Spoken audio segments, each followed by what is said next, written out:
오늘 하나님께서 이끄시는 믿음의 여정은 출애굽기 20장 8절에서 11절까지의 말씀입니다. 오늘 말씀의 제목은 기억하라입니다. 과연 이 말씀을 통해 하나님께서는 우리에게 무엇을 기억시키시고 우리가 반드시 그 기억 가운데 우리가 어떤 삶을 살아야 되는지를 찾는 귀한 시간이 됐으면 하는 바람 간절합니다. 우리는 지난 시간에 시편 34편의 말씀을 통해 맛보아 알지어다라는 귀한 하나님의 은혜의 말씀을 들었습니다. 이 맛보다라는 의미는 미각을 얘기하죠. 영적인 부분도 미각이 있습니다. 하나님의 선하심을 맛본 다윗은 그 절대 미각을 잃지 않았죠. 앞에 놓인 그 수많은 문제들이 닥칠 때마다 그 쓰디쓴 인생의 고난의 여정 중에 그 쓴맛 가운데서 하나님의 선한 단맛을 찾아낸 인물이 바로 다윗이었습니다. 다윗은 어렸을 때부터 이복 형제들의 많은 어려움을 겪고 또 성경의 고백대로 부모는 나를 버렸다라는 고백을 할 정도로 어려운 환경에서 자랐습니다. 하지만 여호와 하나님께서 나를 영접하신다는 그 믿음 하나로 그 어려움을 이겨내고 겪어낼 수 있었던 겁니다. 이 다윗은 어린 나이에 하나님께서 이스라엘의 왕으로 세운 사울 세우심을 후회하셨다라는 고백을 하시죠. 그 후회라는 것은 사울이 왕됨을 한탄하신 겁니다. 안타까워하신 거죠. 그리고 사무엘을 통해서 베들레헴에 살고 있는 이새의 아들 중에 예선했으니 가서 찾아서 기름을 부으라 합니다. 사무엘은 하나님의 명을 따라 기름을 가지고 베들레헴 그 골짜기를 찾아가죠. 그리고 이새에게 아들을 보자고 합니다. 사무엘의 눈에는 첫째 아들인 엘리압이 눈에 들어왔죠. 하지만 하나님은 사람은 외모를 보나 여호와 하나님은 중심을 보신다는 말씀처럼 다윗을 선택하십니다. 그리고 다윗에게 기름을 붓게 하시죠. 이제 다윗은 인생의 모든 것이 바뀝니다. 평범한 그 촌부의 아들에서 이스라엘 왕으로 선택된 겁니다. 그랬으면 인생이 바뀌어야죠. 하지만 다윗의 인생은 전혀 바뀌지 않습니다. 오히려 더 어려움을 겪죠. 10년 이상 되는 시간을 장인인 사울의 그 서슬퍼런 위협을 피해 이리저리 방황하게 됩니다. 그러다 숨을 곳이 없어서 적국 블레셋까지 넘어가는 처지와 형편에 놓이죠. 블레셋 아비멜렉 앞에 섭니다. 그 아비멜렉은 아기스였죠. 아기스의 부하 하나가 다윗을 알아봅니다. 저자가 우리 골리앗을 죽였던 그 자가 아닙니까? 당장 죽여야 됩니다. 하지만 다윗은 하나님이 주신 지혜로 미친 채를 하죠. 그리고 대문에 낙서하고 자기 수염에 침을 흘립니다. 이렇게 상황을 모면해서 아기스는 이런 자를 우리가 손을 댈 수는 없다 해서 풀려나게 됩니다. 자, 이런 상황에서 다윗은 자신의 처지를 한탄할 수 있었겠죠. 하나님을 원망할 수 있었겠죠. 이스라엘 왕이 될 자라고 기름 부은 자신이 10여 년을 이 힘든 고난 가운데 목숨의 위협을 받아가면서 연명하고 있었던 겁니다. 하지만 성경 어디에도 다윗은 하나님을 원망하지 않았죠. 항상 송축했답니다. 기쁨의 낮이나 또 두려움의 밤이나 상관없이 하나님을 송축했답니다. 자, 이와 같은 근거가 어디에 있었을까요? 바로 선하심을 맛본 절대 미각에 있었습니다. 우리는 영적인 삶을 살면서 이와 같은 절대 미각을 유지해야 됩니다. 아무리 쓰디쓴 인생의 고난 가운데 있더라도 그 가운데서 하나님이 주신 선함, 그 선하심을 기억하는 달콤함을 우리는 그 쓰디쓴 맛에서 찾아내야 됩니다. 그것이 믿음의 여정에서 승리하는 길이죠. 하나님께서는 눈과 귀를 우리에게 향하신다고 하십니다. 그 의미는 우리가 당하고 있는 그 어려움들, 오직하면은 출애굽하기 전에 이스라엘 백성들이 당한 그 고통받음을 보고 부르짖음을 듣고 우고를 하신다고 표현을 하셨을까요? 이처럼 하나님은 우리의 일거수일투족을 보고 계셨던 겁니다. 그분의 귀는 우리의 아우성을, 우리의 간구하는 기도를 향해서 귀를 향하고 계셨던 거죠. 다윗은 알았습니다. 그래서 다윗은 그 어려운 가운데서도 여호와 하나님을 송축할 수 있었던 겁니다. 우리가 상한 심령이 됐을 때까지도 가까이 하신답니다. 상한 심령이 뭘까요? 깨지고 부서지는 그 어려운 여건과 환경에서도 하나님은 우리를 기꺼이 옆에서 함께 하신답니다. 그 의미는 공간적, 시간적 일체입니다. 과연 하나님은 계시냐, 이런 의문이 들고 앞이 안개 속에, 어둠 속에 캄캄함으로 채워질 때 우리는 앞이 안 보일 수 있습니다. 그때 그조차도, 그 장소에도 하나님은 분명히 계십니다. 우리는 그 하나님을 찾아야 되는 사명 가운데 사는 하나님의 백성입니다. 그분이 보이십니까? 그분의 숨결이 우리의 귀에 들려야 됩니다. 그분께서는 우리와 함께 계시고 늘 동행하신답니다.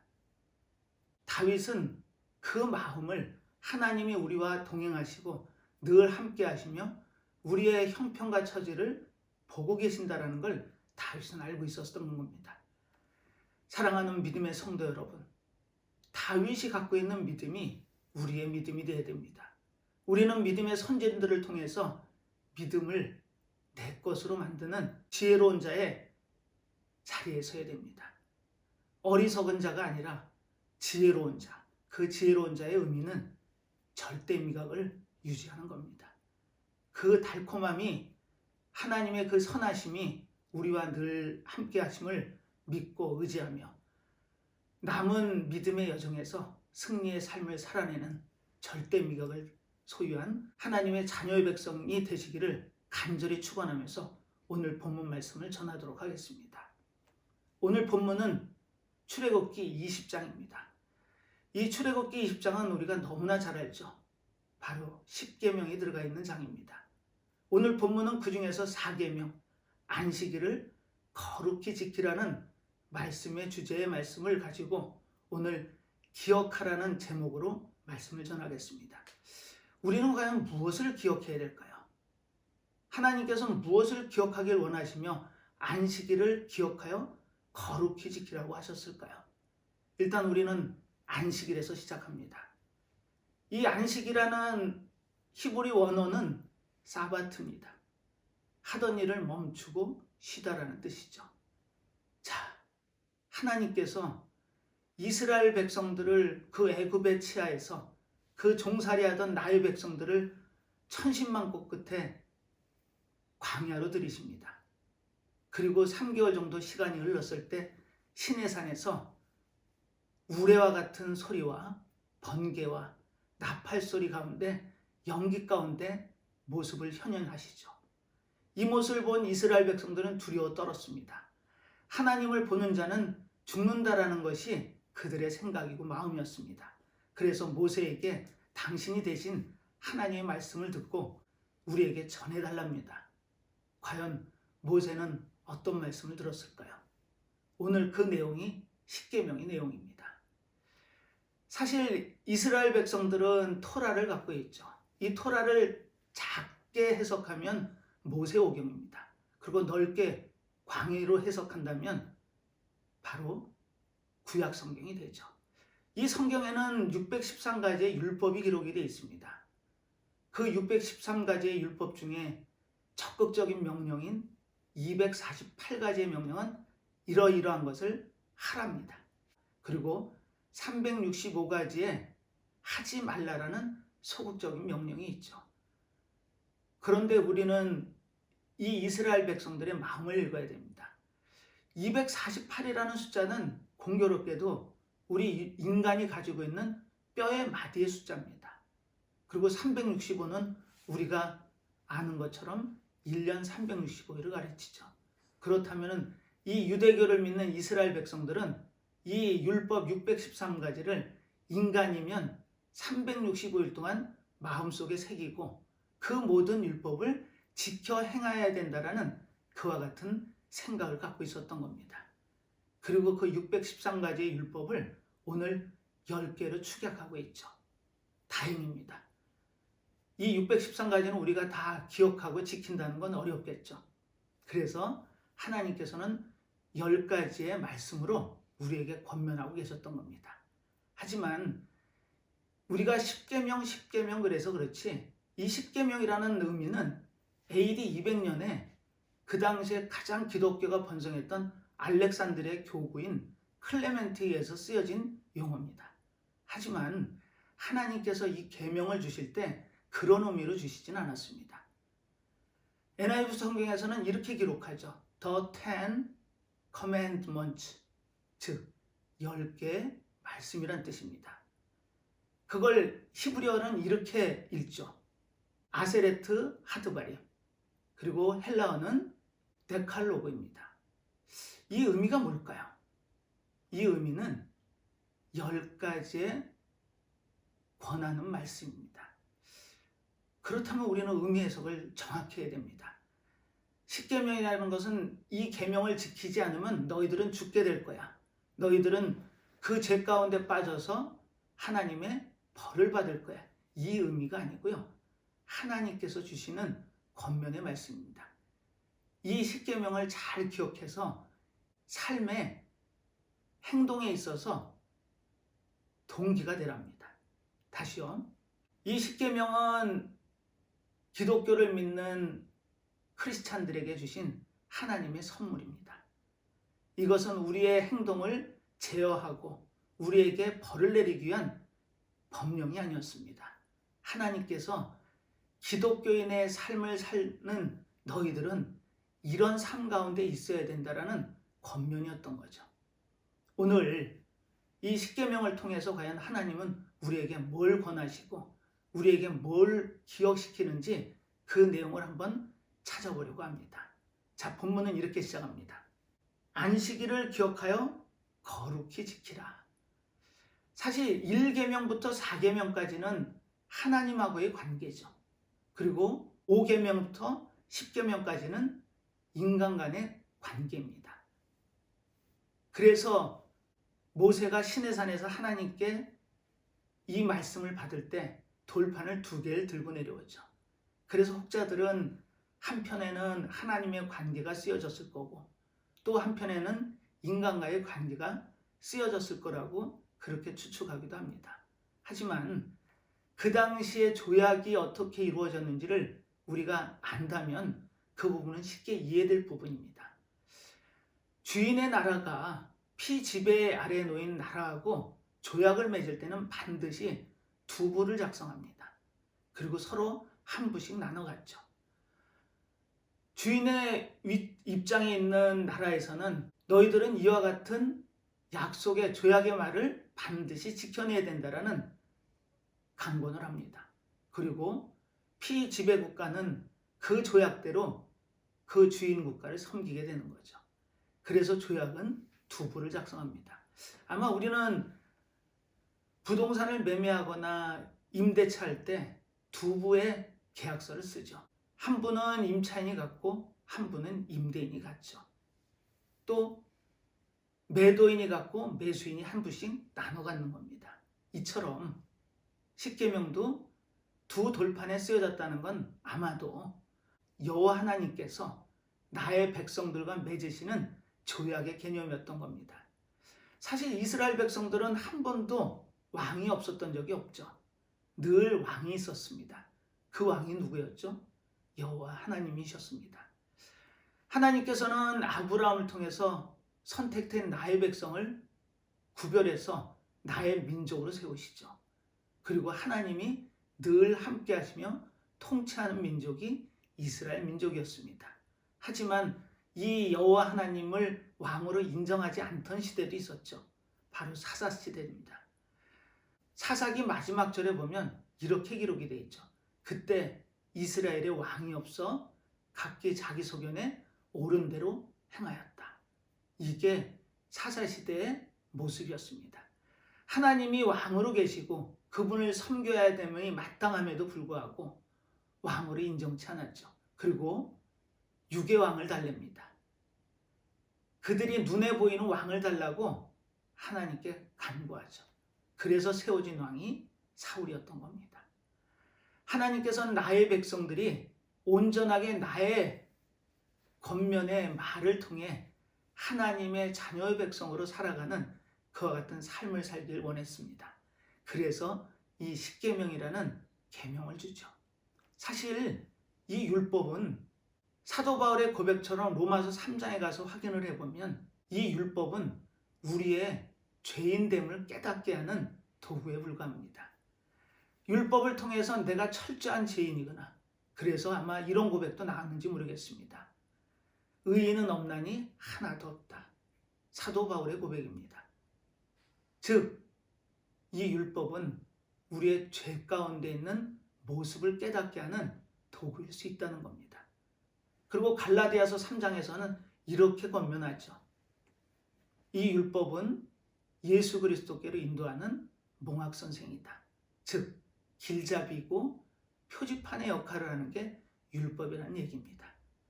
그렇다면 우리는 결론에 도달하죠. 율법으로는 구원을 받지 못함을 너무나 분명하게 깨달을 수 있습니다.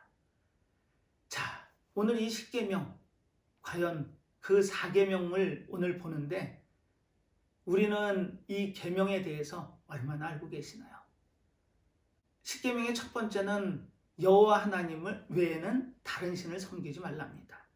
그리고 두 번째는 우상을 만들지 말고, 세 번째는 하나님의 이름을 망령되이 일컫지 말랍니다. 그리고 네 번째가 안식일을 거룩히 지키랍니다. 이게 하나님이 관계에서 우리에게 권면하신 말씀이죠. 그리고 5계명이 부모를 공경하라, 6계명이 살인하지 말라, 7계명이 간음하지 말라, 8계명이 도둑질하지 말라, 9계명이 내 이웃을 해하려고 거짓 증거하지 말라, 10계명은 내 이웃의 것을 탐내지 말라입니다. 이처럼 하나님께서는 하라라는 2개의 계명과 하지 말라라는 8개의 계명을 통해 이 율법 613가지의 율법을 축약하시죠. 자, 우리는 이 오늘 4계명을 통해 과연 하나님이 우리에게 어떤 의미의 말씀을 기억시키시는지 그 말씀을 찾아보겠습니다. 자, 안식이란 말이 무엇일까요? 안식일을 기억하여 거룩히 지키라. 사실 이스라엘 백성들은 바벨론으로 포로로 끌려갔다 AD 536년에 귀환을 하죠. 그리고 그동안에 하나님을 섬기던 그 모습을 체계화시키기 시작합니다. 그게 바로 유대교죠. 이 유대교에서는 안식일을 철저히 지켰습니다. 이 안식이라는 의미는 일주일의 삶 가운데 하루를 온전히 쉼으로 보내는 기간일 수 있습니다. 이 안식이라는 단어가 어디에 처음 등장하죠? 바로 출애굽기 오늘 본문에서 확인해 보겠습니다. 11절입니다. 이는 엿새 동안에 나 여호와가 하늘과 땅과 바다와 그 가운데 모든 것을 만들고 제7일에 쉬었음이라. 그러므로 나 여호와가 안식일을 복되게 하여 그날을 거룩하게 하였느니라. 이렇게 기록이 되어 있습니다. 자, 이 내용이 무슨 내용이죠? 바로 창세기에 나오는 내용입니다. 즉, 안식일을 거룩히 지키라라는 의미는 이 땅의 창조를 누가 했는지 기억하고 그 창조주인 너희 하나님을 정확히 기억하고 또 기억하라는 의미의 말씀이었던 겁니다. 하나님께서는 이 땅을 6일 동안 창조하시죠. 그리고 6일째 하나님의 형상과 모양대로 인간을 지으십니다. 그리고 그 코에 생기를 넣어 생명을 만드시죠. 즉 하나님의 모습 그대로 인간을 창조하셨던 겁니다. 그게 6일째의 일이었죠. 그리고 7일째 안식하십니다. 사실 이 안식이라는 의미를 잘못 오해하면 하나님도 일하시다 쉬시는 때가 있으신가? 라고 오해할 수 있습니다. 그런 의미가 아니죠. 그 의미는 6일 동안의 창조로 하나님의 창조가 완벽했다라는 의미입니다. 다 이루셨다는 거죠. 그래서 그 7일째를 완전함으로 두셨습니다. 즉 안식일을 지키라는 얘기는 그 완전함 속에 있으라는 하나님의 권면이었습니다. 아담은 그곳에 있었죠. 하지만 사단의 유혹에 넘어집니다. 우리 인간의 모습입니다. 결국에는 그 사단의 유혹에 욕심 가운데 넘어져서 그 에덴 하나님이 약속한 땅에 기거할 수 없게 된 게 바로 죄의 문제였습니다. 이처럼 첫째 아담이 죄로 무너지죠. 그 아담의 옆구리에 우리는 있었습니다. 그리고 우리는 날 때부터 죄인으로 날 수밖에 없었던 그와 같은 암울한 존재들이었죠. 하지만 하나님께서는 이 땅의 모든 것을 창조하신 나를 기억하고 내가 원하고 내가 바라는 삶 가운데 너희들이 나간다면 그러면 거룩해질 수 있답니다. 이 거룩의 의미가 뭐였죠? 거룩은 나도 너희만 기억하니 너희 또한 나만 바라보라는 권면이셨습니다. 우리는 이 땅에 살면서 하나님만 바라보질 못하죠. 세상 것이 너무나 많이 보이기 시작합니다. 세상이 발전하고 물질적인 축복 가운데 살면 살수록 우리는 하나님과 멀어질 수밖에 없는 그와 같은 상황에 놓이게 되는 겁니다. 일주일의 삶 가운데 6일 동안 세상에 나가서 삶을 살다가 하루쯤은 나를 기억하는 날로 두길 원하셨습니다. 이스라엘 백성들에게 절기를 주시죠. 유월절, 맥추절, 수장절입니다. 1년에 3번은 어떤 일이 있어도 예루살렘에 올라와 나에게 얼굴을 보이랍니다. 그게 하나님의 우리에 대한 애정이셨죠. 부모는 자식을 기억합니다. 그래서 자식이 어디에 있든 항상 마음은 자식에게 향하죠. 그리고 그 자식이 한 번이라도 더 찾아와 얼굴을 보이길 원하는 게 어느 부모든 같은 마음입니다. 하나님도 그러셨죠. 하나님은 내 백성들이 나를 기억하고 나와 함께 그 완전한 회복을 누리길 원하셨습니다. 사실 이 성경 전체를 보면 4단어로 축약할 수 있죠. 즉 천지창조입니다. 하나님이 이 땅을 창조하신 거죠. 그리고 아담을 통해 죄의 타락의 문제로 우리가 빠지게 된 겁니다. 그리고 어린 양의 피해값으로 구속이 이루어지죠. 그리고 마지막에 회복입니다. 그 회복과 평안을 우리에게 약속하시기 위해 내 앞에 오랍니다. 안식일을 지키라는 건 안식일의 의미에 날짜의 의미가 있었던 건 아닙니다. 그 안식일의 의미를 너희들이 깨닫고 그 날을 거룩히 기념해서 나를 기억하랍니다. 그게 하나님의 욕심이셨던 겁니다. 우리는 그 욕심에 얼마나 부응하고 계시나요? 그런데 이 십계명을 지금 출애굽기 20장에 기록하고 있는데 이 당시의 시기는 출애굽한 지 3개월 정도가 흐른 시간이었습니다. 그런데 한 번 더 십계명을 강조하십니다. 신명기 5장 가서 확인할 수 있는데요. 그 신명기 5장은 바로 요단강이 보이는 모압 평지에 이스라엘 백성들이 도착을 합니다. 이제 요단강만 건너면 약속의 땅 가나안 땅이죠. 그곳에 왔을 때 다시 한번 제 신자입니다. 신명기의 신자는 다시 한번 명령을 통해 그 십계명을 강조하시죠. 그런데 내용이 조금 상이합니다. 다른 계명은 대동소이합니다. 하지만 유독 이 4계명만 달리 기록하죠. 가서 확인합니다. 신명기 5장 15절은 이렇게 기록이 되어 있습니다. 너는 기억하라. 내가 애굽 땅에서 종이 되었더니 너의 하나님 여호와가 강한 손과 편팔로 너를 거기서 인도하여 내었나니 그러므로 너희 하나님 여호와가 너를 명하여 안식일을 지키라 하느니라. 기억하라 안식일. 그런데 내용이 조금 다릅니다. 출애굽기에서는 천지창조의 기사가 들어가 있죠. 그런데 이 신명기서에는 그 내용이 조금 달리 들어가 있습니다. 바로 출애굽한 이스라엘 백성들을 그 하나님의 넓으신 팔로 안아 그들을 약속의 땅으로 들이시는 과정이 기록이 되어 있습니다. 거기에 반드시 수반되어야 되는 게 있죠. 그 애굽에서 마지막 10번째 재앙이 떨어질 때 그 10번째 재앙은 첫 것의 죽음이었습니다. 그 당시에 장자는 전부였습니다.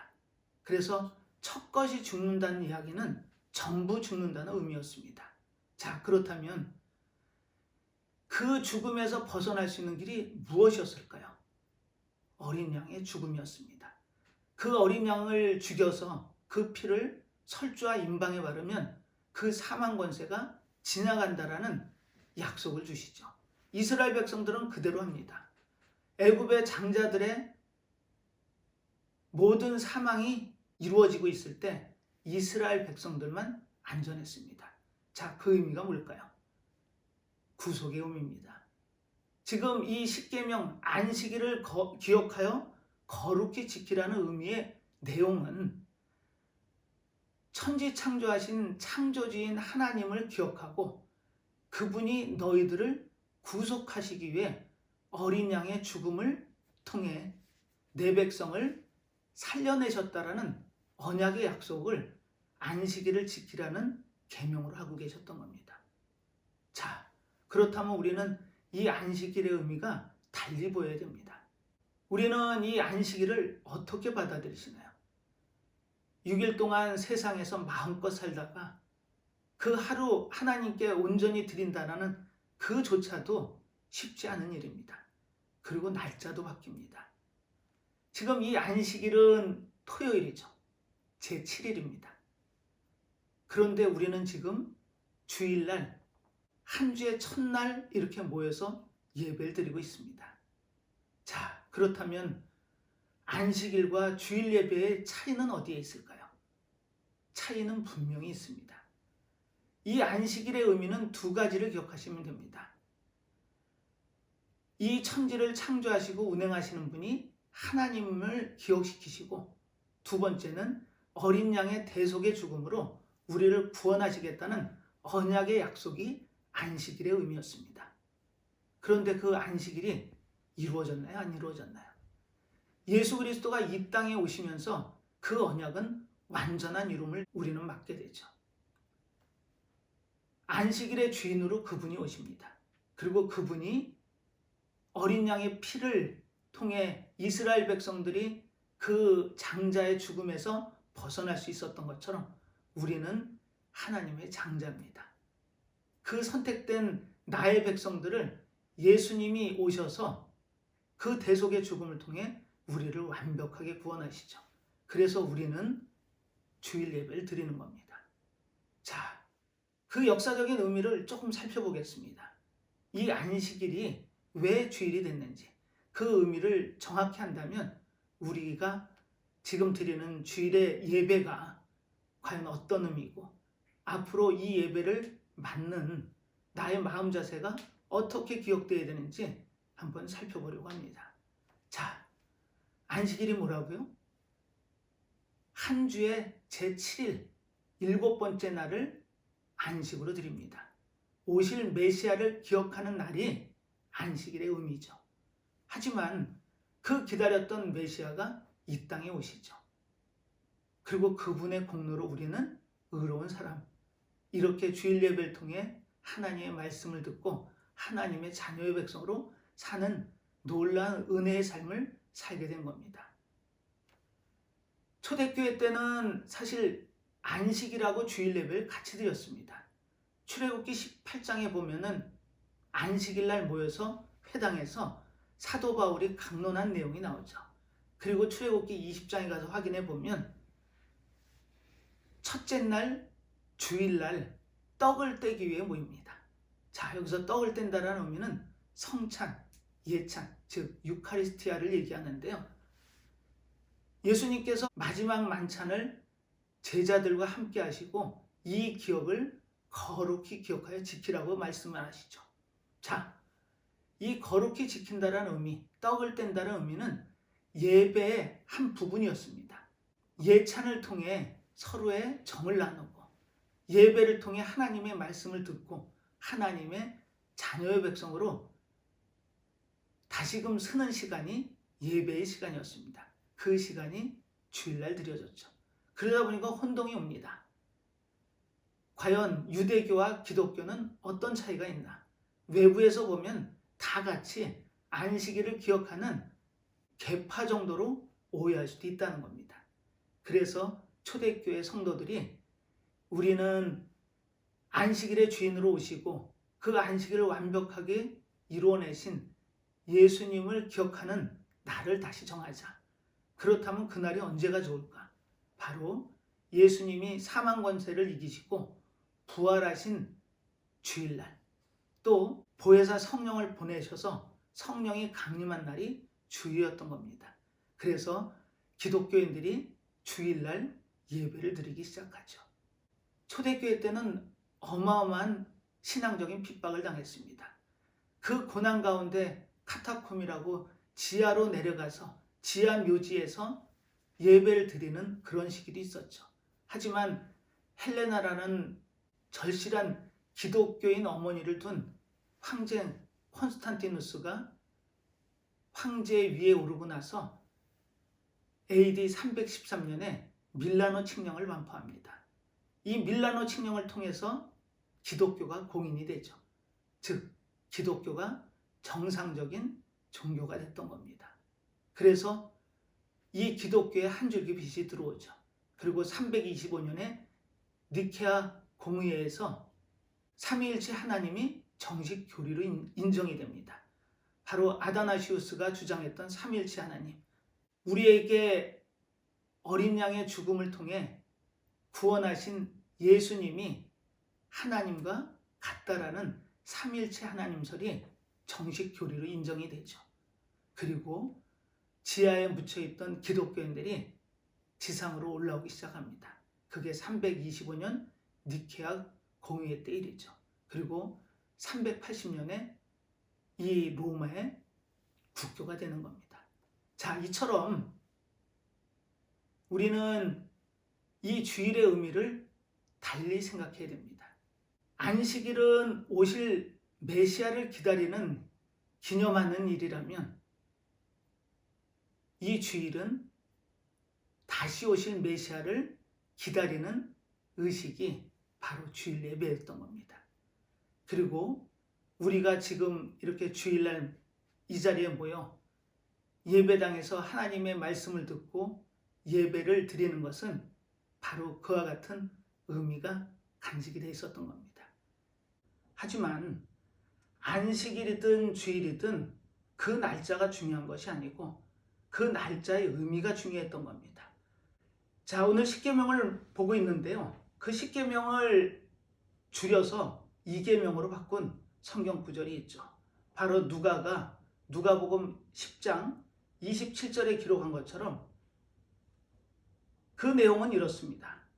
율법사가 예수님 앞에 나와 어떻게 영생을 얻습니까? 그랬더니 예수님께서 율법에는 어떻게 기록되어 있느냐라고 반문을 하시죠.